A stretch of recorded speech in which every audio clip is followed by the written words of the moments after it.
दीदी लाल जी सरोज की दीदी लाल जी सरोज की दीदी तरफ हाँ 21 रुपया पुरस्कार धन्यवाद। हाँ उस दीदी को आनंद बच्चे करिए हो। अब क्या है कहना क्या है मेरा और झूमेंगे गजल गाएंगे लहरा के पिएंगे और झूमेंगे गजल गाएंगे और झूमेंगे गजल गाएंगे लहरा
तुम हमको पिलाओगे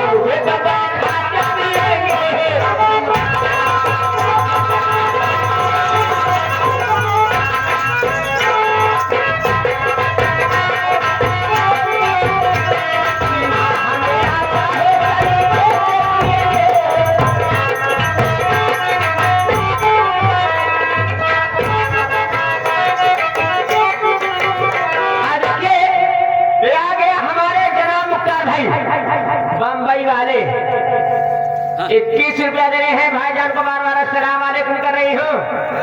और मेरा क्या कहना है मुख्तार भाई से कहा गया है कि मोहब्बत में ऐसा काम करो कि नाम हो जाए मोहब्बत में ऐसा काम करो कि नाम हो जाए। और मुख्तार भाई थोड़ा सा तुम सर को थोड़ा मैं सर को दोनों का काम